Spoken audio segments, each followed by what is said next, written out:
New York, 5 décembre 1935. La Packard noire arriva en trombe dans la grande rue, les pneus crissant sur le bitume, creusant le fin duvet de neige.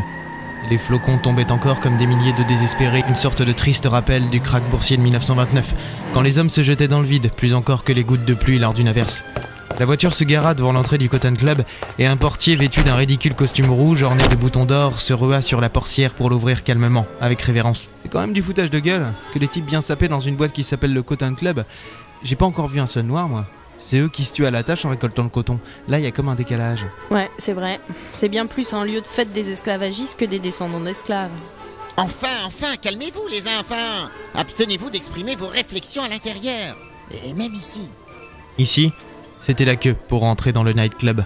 Des robes noires et dorées, blanches, maculées, des costumes classe, des feutres ornés de broches en or ou en argent.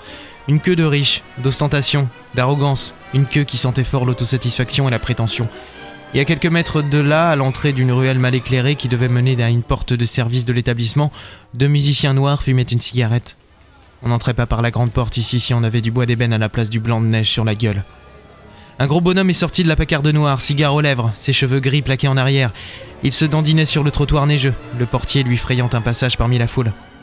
Place, s'il vous plaît, pas la place, s'il vous plaît. Regardez, Borelli. Oh, regardez, c'est Fat Borelli. Oh, c'est Fat Borelli. Oh, il est vraiment classe. Des murmures qui se propageaient sur son passage. Fat Borelli, hein. Le gros Borelli ne semblait guère se soucier des réactions qui l'entouraient. Il entra dans la boîte sans avoir jeté un seul coup d'œil au reste des clients. La queue s'est rétrécie petit à petit et nous sommes finalement arrivés à la porte. Désolé, messieurs, mais vous ne pouvez pas garder cette chose avec vous. C'est ma perche! Hors de question que me sépare de ma perche! Vous ne pouvez pas rentrer avec, monsieur Bartholomé. Il faut vous résigner. Mais c'est ma perche! Je peux déjà pas rentrer chez moi! Je vais pas me séparer de ma perche en plus! Bart, tu vois ce point que je serre là?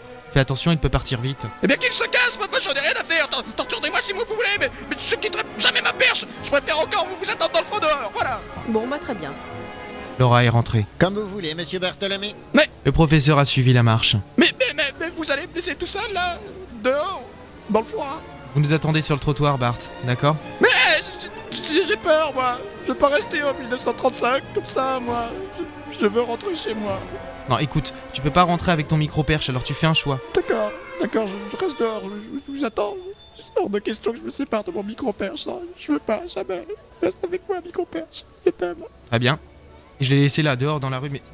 Qu'est-ce qui se passe? Vous m'entendez là? Wow. Oh, je suis revenu vers Bart. Qu'est-ce qui s'est passé là? Bah évidemment, je suis le preneur de son, si vous vous éloignez du micro, on peut pas vous entendre. Faut pas que vous soyez trop loin non plus. Et moi, si vous me laissez là tout seul, je baisse tout le son et on vous entend pas. Comme ça, c'est bien fait pour vous, voilà. Non. Bon, si j'ai bien compris... Oui, si je dois rentrer avec vous, c'est avec ma perche. Il n'y avait qu'une seule loi ici à New York, celle des billets. J'ai glissé $20 dans la main du portier. Il a écarquillé les yeux, puis hésitant, nous a finalement laissé passer. C'était une grande salle ronde au bout de laquelle dansaient une dizaine de minettes sur une scène éclairée par des projecteurs. Tout autour, des clients s'abreuvaient à leur table parmi lesquels glissaient des serveurs posant un verre ici, prenant une commande là. Un beau bordel organisé, en réalité. Le Cotton Club avait créé le mouvement perpétuel de celui qui sert et celui qui commande. Sur la droite, un lombard de chêne supportait les coudes de smoking solitaires qui portaient à la bouche cigare ou cigarette. Et la fumée, un nuage épais, âcre, piquant. Laura et le professeur avaient déjà pris place à une table. Nous les avons rejoints. Il est finalement venu, lui? Obligé de payer le portier pour le faire rentrer. Vous me rembourserez, professeur? J'ai quand même laissé $20 là. Nous verrons. Asseyez-vous. Messieurs, dames, bonsoir. Bienvenue au Cotton Club. Voici la carte. Merci. Vous avez quoi comme pression? Je vous demande pardon. Ne faites pas attention à lui, il sort des blagues, enfin, il essaie.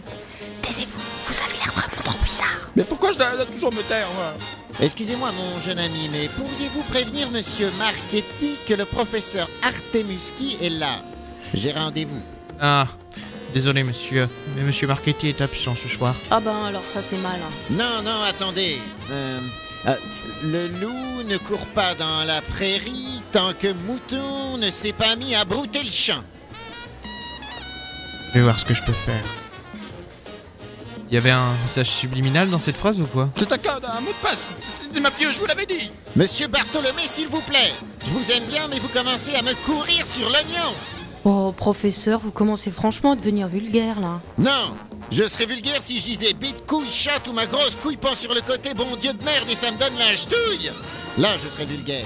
On devrait peut-être arrêter cet épisode ici, là, parce que ça me semble une bonne idée, parce que je crois qu'on se dirige dans une mauvaise direction.